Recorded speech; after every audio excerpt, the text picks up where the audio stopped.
Olá galera, vamos bater um papinho hoje sobre mente. No passado, o que nós chamamos hoje de mente, os filósofos chamavam de alma. Alguns desses estudiosos faziam a dicotomia entre mente e corpo. E os estudiosos mais recentes, que é o caso de Skinner, percebeu que tudo é um único organismo. E o que será essa mente que tantos nós procuramos e de repente se torna uma coisa abstrata? É interessante. Mas o nosso assunto aqui é falar sobre comportamento animal.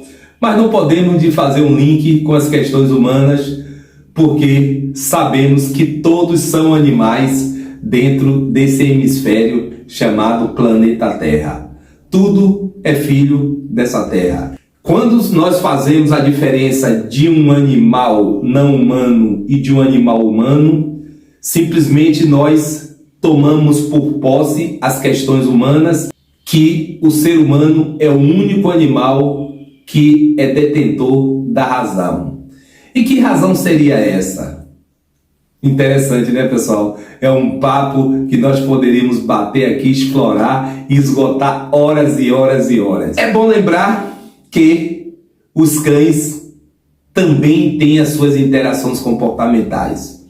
Algumas pessoas não gostam de chamar as questões mentais no que se refere aos animais não humanos. Interessante, né, pessoal? Então vamos ficar aqui com as questões comportamentais que todos os estudiosos estão de acordo. Ok, pessoal? Bom, você se preocupa com a saúde comportamental do seu cão? Você se preocupa com a sua saúde mental? A sua? Bom, vamos resumir isso. Meu nome é Zenildo Prazeres, médico veterinário especialista em comportamento animal e psicólogo humano e treinador de animais. Bom, pessoal, hoje, quando você adquire um pet, vamos deixar voltado para os cães. A primeira coisa que o criador fala para você, ele já tomou a primeira dose de vacina. E isso quando se fala de um criador idôneo. Ele já tomou a primeira dose de vacina. Alguns só gostam de liberar a partir da segunda dose de vacinas. E tem alguns que só a partir da terceira. Mas, no consenso geral, a primeira dose de vacina. Por quê? Porque há uma preocupação a respeito da saúde orgânica desse animal em relação às doenças infectos contagiosas, às verminoses, os entoparasitos, né, que são as verminoses, e os ectoparasitos, e por aí vai. Tem alguns criadores que fazem até o controle de displasia, tanto do coxo femoral, como também do ombro. Esse tipo de abordagem hoje é um consenso entre a maioria esmagadora das pessoas que adquirem um cão para o seu convívio. Mas quando se fala de saúde comportamental, é uma área muito pouco explorada. Porque eu trouxe a questão logo do início, as questões da dicotomia entre corpo e alma, dos estudiosos do passado aos estudiosos de hoje, e sabemos que é tudo um organismo só. Por que o cão não é um organismo só entre o corpo e as suas questões mentais, que está relacionado à parte do comportamento? Né, pessoal? Uma das questões da saúde comportamental ou mental, como queira dizer, é uma realidade hoje que não tem como esconder. Hoje nós sabemos que tem cães que têm problemas de atopia, ou seja, os problemas de pele, que está muito relacionado ao estresse que esse animal vive. Uma cadela, quando ela entra no cio ou quando ela pare, se ela já tem uma predisposição a problemas de pele, essa pele dela, logo ao entrar no cio e após o cio, ela fica totalmente debilitada, porque ocorreu uma carga de estresse nesse animal. Para se falar um pouco do estresse, a gente deve entender que esse tipo de hormônio gerenciado pelo estresse nada mais é do que o cortisol. E esse cortisol, ele vai ter uma influência de tal forma na imunidade do organismo. Olha que coisa. Então, quando a gente fala de uma questão comportamental que influencia no orgânico, eu estou tomando o cortisol como parâmetro para trazer aqui para vocês. Quanto é importante lidar e cuidar da saúde comportamental do pet. Bom, a partir daí que diminui e compromete as questões imunológicas por conta do aparecimento dessa gama desse cortisol, ainda tem uma influência muito significado na zona de aprendizagem do cão, que está relacionado às memórias. Ou seja, então quando um cão ele entra num processo de estresse que gera um aumento do cortisol exacerbado, que isso vai ter uma influência esmagadora lá no tálamo do animal, né? É uma estrutura no cérebro do qual está representando as questões de memória. Bom, então esse animal vai ter um comprometimento desde as questões imunológicas até as questões de aprendizado do qual ele se submete. Se está aprendendo a fazer xixi e cocô no local certo, se está aprendendo algum tipo de atividade, algum tipo de esporte, enfim. Então as questões comportamentais, a saúde comportamental do seu cão, ele está diretamente ligada a todo o processo de vida desse animal. Aí nós pensamos o que nós podemos fazer quanto responsável desses animais.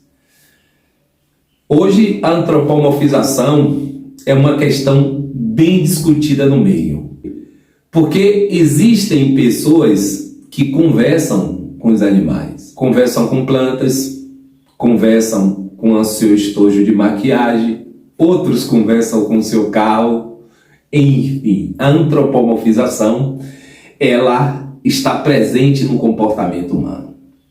E será que esses cães ele entende esse tipo de comunicação? Eis a questão.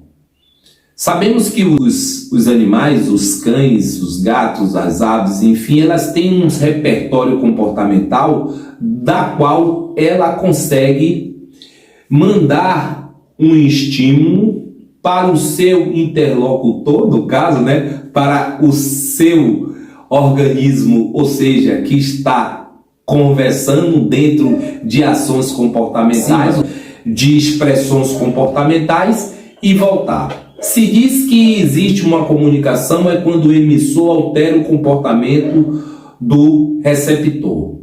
Se não ocorrer essa transformação, essa mudança, não ocorre comunicação. Só o emissor mandando informação para o receptor e o seu receptor não muda o seu comportamento, não existiu comunicação. Observe bem, um neurônio, para ocorrer a sinapse, que é a comunicação entre os neurônios, as células neurais, vai ocorrer um impulso através do axônio por uma estrutura chamada baía de mielina.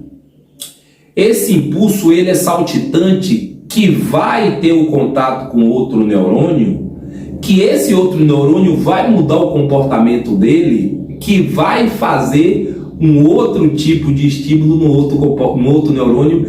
Aí está acontecendo a comunicação neural.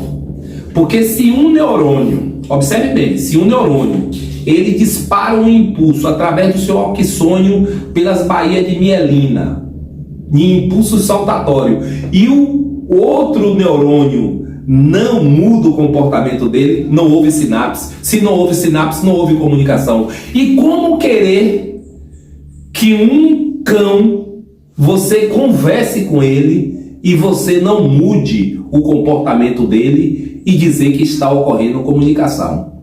Não está ocorrendo comunicação.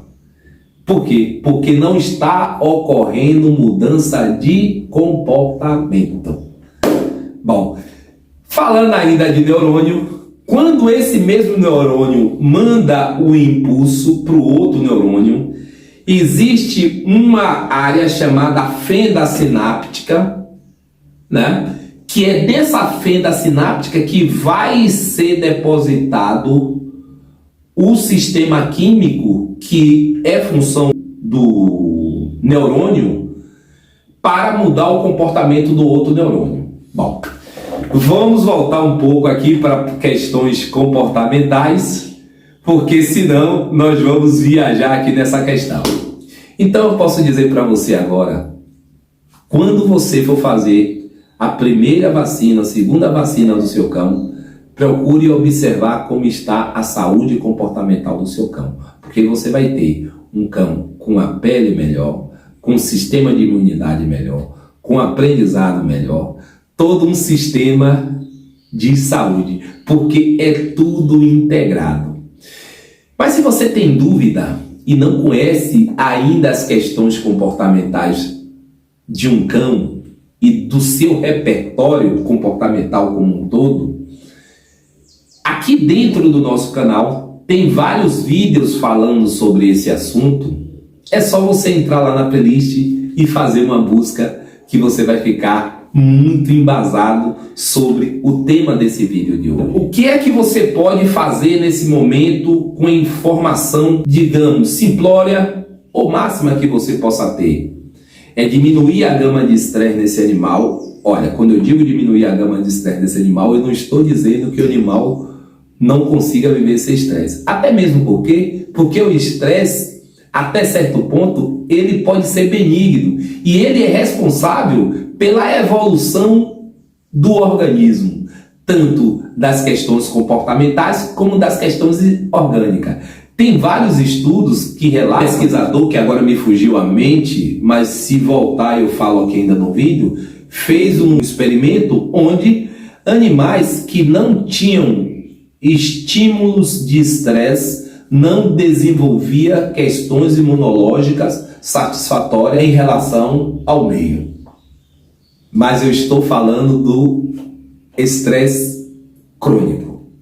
O estresse crônico, ele mata qualquer organismo, ele destrói qualquer organismo. Então, fiquem atentos em relação à saúde comportamental do seu pet.